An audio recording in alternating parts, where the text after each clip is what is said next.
Azim Kotoku, quel bon boy, a Bibileti, Kotoku, Kotoku, Kotoku, mais on y a une way radon. Nous salutons, nous voulons.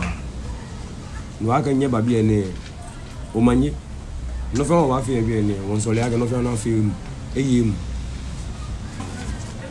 Woyo, Kotoku fan e. Oye wale lo, manje fan e. Oye wale lo. Woyo, Kotoku fan e. Oye wale lo, manje fan e. Woyo, Kotoku fan e. Oye wale lo, manje fan e. Oye wale lo. Na lẹ́nu mo abontin ejiba adewele nọpa inú mọ ẹbọ inú mọ ẹ nálẹ abontin o ejiba lewele nọpa inú mọ ẹbọ nálẹ́nu mo abontin o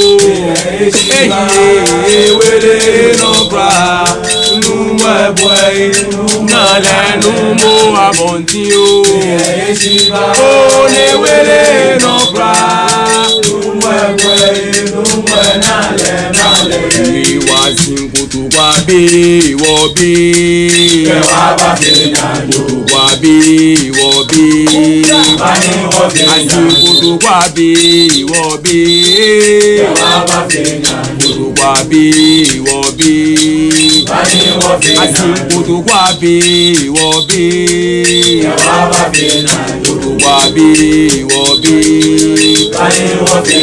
Nyẹ̀ǹkẹ́ ẹ̀yẹ níje. Afine ẹyẹ níje máa ń bí ẹkẹ Kotoku ẹgbẹ máa mi ẹyẹ níje ẹyẹ níje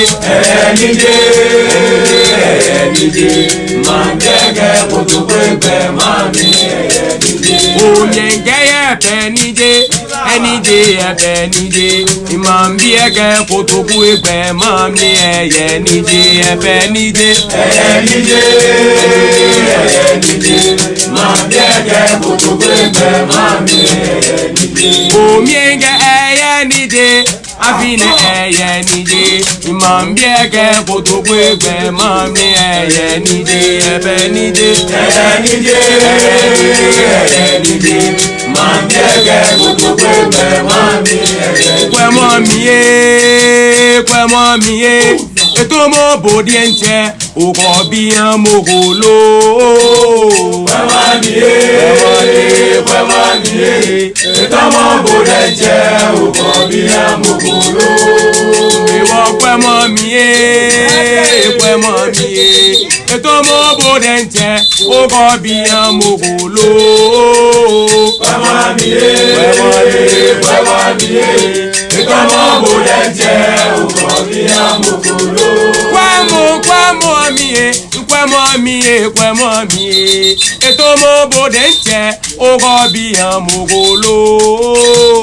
Kwẹ́mọ́ mi yé ètò mo bòdì ẹ̀ ń tẹ òkò bí ẹ̀ mo kò lò. Yóò wá gbá mi. Yóò wá gbá mi. Òdó lọ gbá mi. Yóò wá gbá mi. Olùtọ̀ gbá mi. Náà lẹ́nu mo abọ̀ntín. Ejiba ewele nọpa n'ụmụ ẹbọ Náà lẹ́nu mo abọ̀ntín o. Ejiba ewele nọpa n'ụmụ ẹbọ náà lẹ́nu abọ̀ntín o. Abọ̀ntín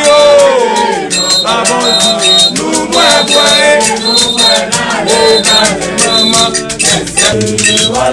náà lẹ́nu mo abọ̀ntín.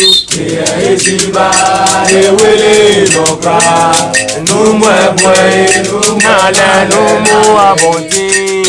Ejiba ewele nọpa numwe boy na le numu abonti yeah we no bra numwe boy numwe na le mama yo be nyeme nye ko we tashi plug numwe ewu ngafi o no eni wo shebia no wasumage papa ofori amuna awo keke woge woni fe mo fin banagbe ye bi eni onumwe azinkotoku gbongbon oye abibi lechi kotoku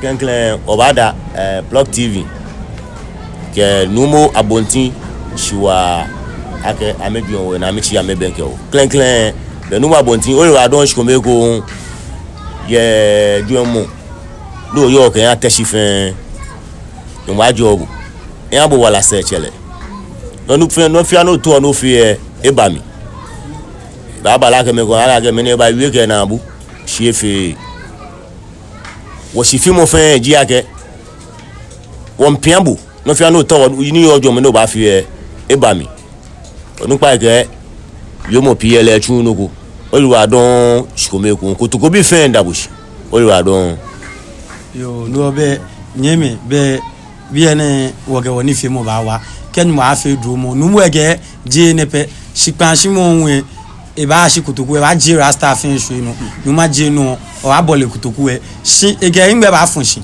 age no ne ba wie ma bi e ba ye no age o fe o ba fe ko me ko mo go chibu no o mbra wa efe nugo mo go afi mo go nugo no bo mo no du mo se ogele wie o chale me ni shile wa wo yin e ko me fe mo ge sun mo leun e ba jole wo no no nye twa no ma nya ba